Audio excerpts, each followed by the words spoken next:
Pictures you were never meant to see. The hidden face of Africa's longest civil war. A war that has already displaced 4 million people and killed more than 2 million. A war whose main objective and cause now is oil.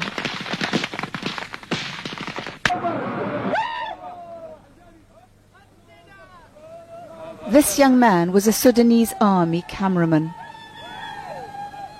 It was he who took these pictures of an offensive against the southern rebels of the Sudan People's Liberation Army in May 2001 that the government called Operation Restore Dignity. The government soldiers, many of them southerners and virtually indistinguishable from the SPLA, had set out in unusually high spirits. Before going into battle, every one of them had been promoted.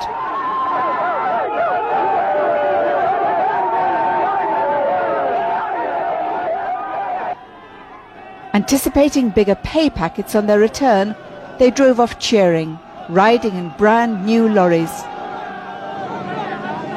Their armour was backed up by a powerful new weapon, a weapon deployed here for the first time in 19 years of war. This footage was captured on the battlefield by the SPLA.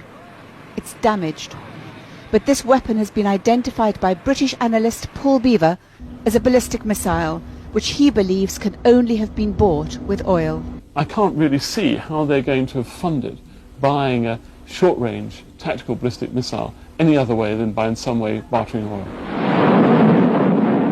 But missiles didn't win the day for the government, nor tanks that were shipped into the country on the very day that the first barrels of oil were shipped out. Despite the purchasing power of oil, hundreds of young men, including the cameraman, died on this battlefield. Sudan's oil is located largely in the neglected African south, in areas the government must conquer before exploration can begin. In Rouen County, northern Upper Nile and western Upper Nile. The government's refusal to let the UN's Operation Lifeline Sudan work in most of these areas means that the war for oil is waged out of sight, without witnesses to the abuses committed by both sides to control, protect or destroy the sources of production.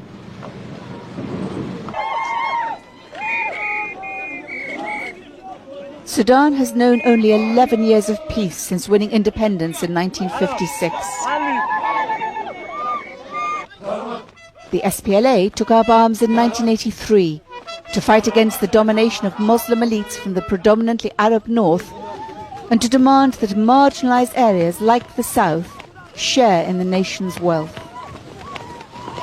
Today, most importantly, the oil that the American company Chevron discovered in 1978. But it was only in 1999 that construction of a pipeline to the Red Sea made possible the large-scale development of oil. Canada's Talisman operated a vast concession around the original Heglig and Unity fields. Much of it lay outside government control. Sweden's London IPC operated a new concession in western Upper Nile, all of it outside government control. Before oil, these areas held little strategic interest for the government. Now they had to be conquered, and obstacles to oil exploration had to be moved away. When pumping began in 1999, Taban Deng was governor of Unity State, the name the government gave Rouen County. He was a native of western Upper Nile. It is densely populated. And saw for himself how oil production became possible without peace, how the army pushed African Dinka and Nuer ever further from their homelands. They move people forcefully, not peacefully. Chevron has done it through peaceful means. They used to compensate people. Now they move in force. They start with shelling, they will shell the village, and people to be scared and run away. What can be killed is to be killed, whether a human being or an animal. Now they will burn down the whole village. This village, Bal, was burnt in October 2001. It was one of dozens of villages that the government of Sudan destroyed, unremarked by the outside world, in a 5-month offensive in Talisman's concession. The government troops burned food stores. They carried off crops that lay cut in the fields. They mined farms and waterholes. Helicopter gunships flew so low that people hiding in the fields saw the gunners' faces. Those who survived fled. They can't come back because when they clear the area, when they clear that location, the first thing they do is a buffer zone. They make now army deployment to protect the oil, the drilling rigs from far. They make a buffer zone. There's no person who can come back now. To clear Ruang County in the 1970s, Khartoum armed Arab cattle herders. The Arabs had motive to fight their African neighbours. Desertification and drought were forcing them to look for new pastures. Commander Peter Gadet, once a government soldier, defected to the SPLA in 1999. He saw how the Bagara drove southerners away. The Arabs come to our villages. They take our children, take our cows, burn the houses and chase the people away. When they finish, the government brings the oil companies to start oil development. This is why we can't compromise with them. Their aim is to get rid of all Africans. We run away from them to save our race. In Western Upper Nile in the 1990s, the government armed African opponents of the SPLA. In the resulting battles, both sides killed, burnt and raped with impunity. This was the result of the government's strategy of divide and rule, which Khartoum and the oil companies called tribalism. But in 2002, this strategy collapsed when Peter Gadet and the government-backed Peter Parr made peace. Fighting together, they forced London IPC to suspend its operations. Under heavy pressure on the ground, the government unleashed its air force. The entire population of this village, Gop, fled after planes killed 6 civilians. In a tragedy repeated all over Western Upper Nile, 2 of the dead were children. The government of Sudan and the oil companies working with it say no one has been displaced by oil. They say the Dinka and the Nuer move because they are nomads, but they are not. They are pastoralists who move in search of water in the dry season, but who return to permanent settlements on higher ground in the rainy season, when the River Nile floods.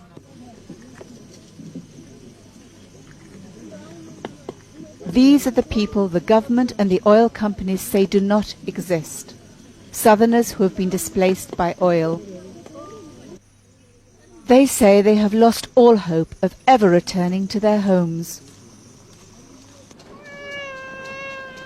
Achol Deng fled from Jukaba near Bal in October 2001 after 4 of her neighbours died in a gunship attack. Then soldiers came and burnt the village. She walked for 3 nights, still fearing gunships. The helicopter gunships came. This baby was 1 month old when we ran away. His mother ran in a different direction and was killed there. I ran with the baby. I ran to the forest with the baby and stayed in the forest with the baby.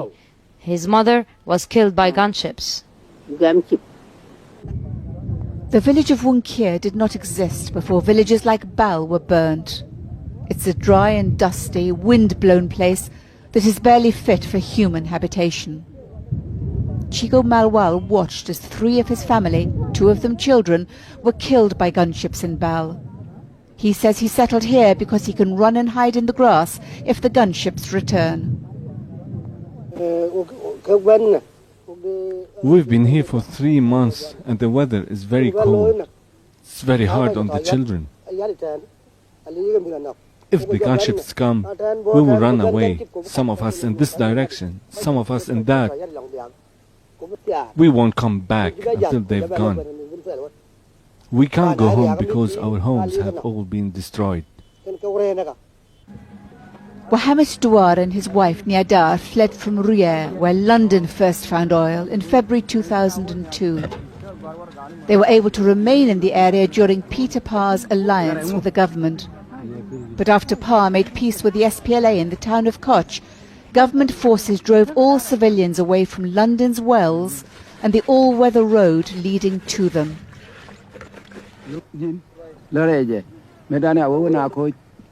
When we made peace in Koch, they sent a large force to fight us. They came with cars for the war and bombed with helicopter gunships and Antonovs all day, from morning to night.